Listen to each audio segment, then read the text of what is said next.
Hi friends, నా పేరు వర్షిని. నా వయసు 26 సంవత్సరాలు.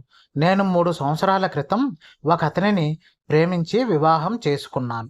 ప్రేమించే భర్త ఉన్నప్పటికీ కూడా జీవితాన్ని బాగా ఎంజాయ్ చేయాలని అప్పుడే మేము పిల్లల్ని వద్దనుకున్నాం. కానీ నేను ఫిట్నెస్కి ఎక్కువగా సమయాన్ని కేటాయిస్తూ ఉండటం వలన చూడటానికి చాలా ఫిట్గా అయితే ఉంటాను. ఇంక నేను 5.9 అంగుళాల ఎత్తుతో తెల్లటి బంగారపు ఛాయతో చూడగానే ఎవరినైనా ఇట్టే ఆకర్షించేలా ఉంటానని నా భర్త అప్పుడప్పుడు నా దగ్గర అంటూ ఉండేవాడు. కానీ ఈ మధ్య పని ఒత్తిడి కారణంగానో ఏమో తెలియదు కానీ నాకు మా ఆయనకు దాంపత్య జీవితంపై అస్సలు ఆసక్తి అనేదే ఉండటం లేదు. దానికి తోడు మేము ఇద్దరం వేరువేరు షిఫ్టుల్లో పనిచేస్తూ ఉండటం వలన మా ఇద్దరి కలయిక అంతంత మాత్రంగానే ఉండేది. ఇంతకీ మీకు నేను ఏం జాబ్ చేస్తున్నానో చెప్పనే లేదు కదూ. నేను ఒక మల్టీనేషనల్ కంపెనీలో అసిస్టెంట్ మేనేజర్గా నా విధులను నిర్వహిస్తున్నాను. మా కంపెనీలో ప్రతి వారం రాత్రి అనక పగలనక అలా పని జరుగుతూనే ఉంటుంది.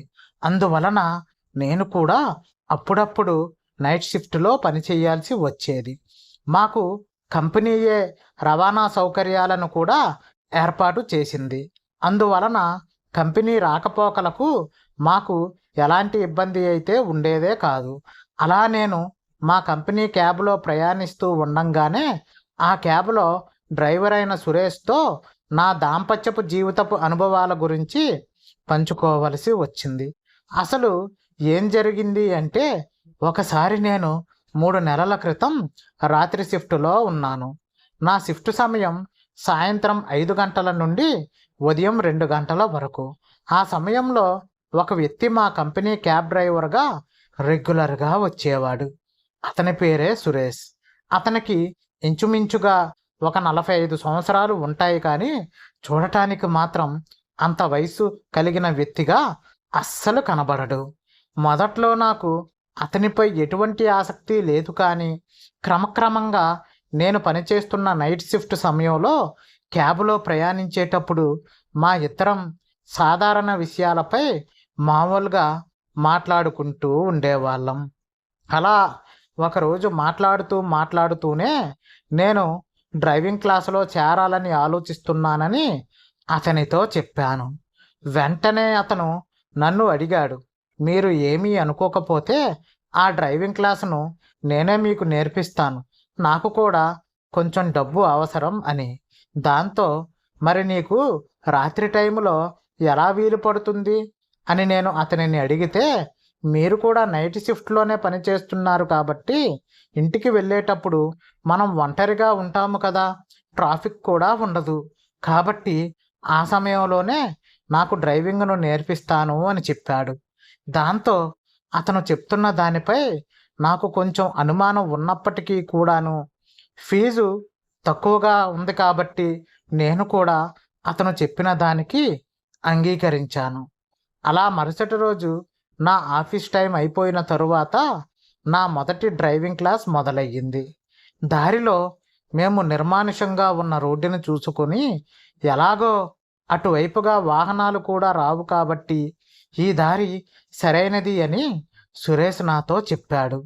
అలా డ్రైవింగ్ని ప్రారంభించే ముందు మేము మా సీట్ల స్థానాలను మార్చుకున్నాము. నేను డ్రైవర్ సీటుకు వెళ్ళాను మరియు అతను నా పక్క సీట్లో కూర్చున్నాడు. ఇంకా అదే నా మొదటి రోజు కాబట్టి, పైగా ఆ రోజు జరిగింది గుర్తొస్తే ఇప్పటికీ నాకు నవ్వు వస్తుంది. నేను మొదటి రోజునే ఏకంగా కారును డ్రైవ్ చేయటానికి ప్రయత్నించాను. కారు త్వరగా తోలెయ్యాలి అనే తొందరలో చిన్న తప్పును కూడా చేశాను. కానీ ఈలోగా సురేష్ అలర్ట్గా ఉండటం వలన మేము ఒక పెద్ద ప్రమాదం నుండి తప్పించుకున్నాం. దాంతో నేను చాలా భయపడిపోయాను. వెంటనే కారును ఆపేసి అక్కడికక్కడే నేను దిగిపోయాను. సురేష్ వెంటనే నా దగ్గరకు వచ్చి వాటర్ను ఇచ్చి నవ్వుతూ, మేడం, మీరు ఏం భయపడకండి, నేనున్నాను కదా, కారు నేర్చుకునేటప్పుడు ఇది అందరికీ సర్వసాధారణంగా జరిగేదే, కాబట్టి టెన్షన్ పడకండి అంటూ నన్ను ఓదార్చే ప్రయత్నం చేయసాగాడు. ఎందుకో తెలియదు కానీ రోజురోజుకి సురేష్ ఒక మంచి మిత్రుడిగా నాకు కనబడుతున్నాడు. ఇంకా సురేష్ అంతలా చెప్పినా కూడా నాలో టెన్షన్ అనేది తగ్గలేదు. నన్ను బాగా అర్థం చేసుకున్నట్టుగా సరే మేడం, ఈరోజు ఇంకా ఇక్కడితో ఆపేద్దాం అనగానే హమ్మయ్య అనిపించింది. అతను నన్ను మా ఇంటి దగ్గర డ్రాప్ చేసి ఏం పర్వాలేదు మేడం, మీతో డ్రైవ్ చేపించే బాధ్యత నాది, వెళ్ళి రెస్ట్ తీసుకోండి అని చెప్పి మళ్ళీ అదే చిరునవ్వున నవ్వి వెళ్ళిపోయాడు. ఇంకా ఆ మరునాడు ఆఫీస్ ముగిసిన తరువాత అతను రోజు మనం వెళ్ళే దారిలో ఓపెన్ గ్రౌండ్ ఉందని అక్కడ ప్రాక్టీస్ చేయవచ్చు, పైగా అక్కడ ఎలాంటి ప్రమాదానికి భయపడాల్సిన అవసరం కూడా ఉండదు, ఎందుకంటే మా ఆఫీస్ సిటీకి పూర్తిగా బయట ఉంది కాబట్టి తెల్లవారుజామున 3 గంటలకు అటువైపుగా ఎవరూ వచ్చే అవకాశమే లేదని భావించిన మేము అక్కడికి అయితే వెళ్ళాము. అది చాలా పెద్దగా ఉన్న ఓపెన్ గ్రౌండ్. చుట్టూ అంతా చీకటిగా ఉంది, కానీ చాలా నీట్గా ఉంది. వేరే ఏ వాహనాలు కూడా వచ్చే అవకాశమే లేదని నాకు అనిపించింది.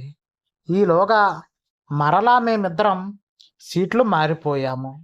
ఇప్పుడు అతను నాకు క్లాసును మొదలుపెట్టాడు, కానీ నేను మాత్రం చాలా గందరగోళానికి గురయ్యాను.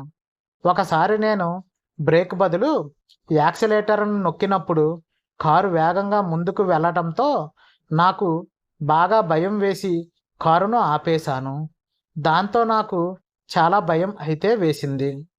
ఇంకా నేను ఎప్పటికీ కారును డ్రైవ్ చేయలేనేమో అంటూ ఏడవటం మొదలుపెట్టాను. ఈలోగా సురేష్, మేడం, మీరు డ్రైవింగ్ నేర్చుకోగలుగుతారు, ఏం భయపడకండి, నేనున్నాను కదా అంటూ అతను నా వీపు మీద చేతిని వేసి నా చేతిని తన చేత్తో పట్టుకున్నాడు. అప్పటి వరకు నా భర్త తప్ప ఏ పరాయి మగాడు తాకని నన్ను ఒక్కసారిగా సురేష్ అలా తాకేసరికి నాలో లోపల నుండి సరిగమ పదనిసలు అనేవి మొదలయ్యాయి. అప్పటి వరకు ఎంతో భయపడుతూ ఉన్న నేను అతగాడి స్పర్శతో కొంచెం రిలాక్స్గా అయితే ఫీల్ అయ్యాను. అప్పుడు అతను నాతో ఇలా అన్నాడు, మీరు ఏమీ బాధపడొద్దు మేడం, మీకు ఎలాగైనా సరే డ్రైవింగ్ను నేర్పించే బాధ్యత నాది అంటూ నా దగ్గరకు వచ్చి ఒక చేత్తో నన్ను పట్టుకుని ధైర్యాన్ని చెబుతూనే మరొక చేతితో స్టీరింగ్ని ఎలా తిప్పాలో నాకు నేర్పిస్తున్నాడు. ఈలోగా అతని స్పర్శతో తన్మయత్వ లోకాల్లో మునిగి తేలిపోతున్న నేను ఒక్కసారిగా బ్రేక్పై కాలు వేసి కారును ఆపేశాను. దాంతో ఏమైంది మేడం, ఎందుకు కారును ఆపేశారంటూ నన్ను అడిగేసరికి అప్పటికే బాగా బలిసిన కండకావరంతో పొగరెక్కిన నా ఒంట్లో చెలరేగిన తుఫాను బాధను సురేష్ నా కళ్ళల్లో గమనించడం మొదలుపెట్టాడు. దాంతో ఆ నిస్సహాయ స్థితిలో ఉన్న నన్ను చూసి మరి చుట్టుపక్కల ఎవరూ లేరు అన్న ధైర్యమో, లేదు అంటే ఇన్నాళ్ళుగా కావాలనే మంచివాడిగా నటిస్తూ నన్ను ట్రాప్ చేశాడో తెలియదు కానీ పూర్తిగా ఆ క్షణాన నా అందచందాలపై కారులోనే దాడిని చేయసాగాడు. దాంతో నేను కూడా ఆ మదన మనోహరుడికి నా సర్వస్వాన్ని సమర్పించుకుని దాసీని అయిపోయాను. అలా ఆ తుంటరి డ్రైవర్ సురేష్ గాడు ఆ బలహీన క్షణాన్ని ఉపయోగించుకుని కారులోనే నా వస్త్రాలను ఒక్కొక్కటిగా పూర్తిగా ఒలిచి పడేసి నా ఒంటిపైన నూలుపోగనేదే లేకుండా చేసి చాలా కాలంగా పని ఒత్తిడితో బూజు పట్టుకుపోయిన నాలో ఉన్న అందచందాలకు ఆ పూటంతా తగిన గుణపాఠాన్ని చెబుతూ నాకు పూర్తిగా పరిపూర్ణమైన స్థాయిలో మోక్షాన్ని కల్పించాడు. ఇట్లు మీ వర్షిని. ఈ మా వీడియో కనుక మీకు నచ్చితే లైక్ చేయండి, షేర్ చేయండి, సబ్స్క్రైబ్ చేసుకోండి ఫ్రెండ్స్.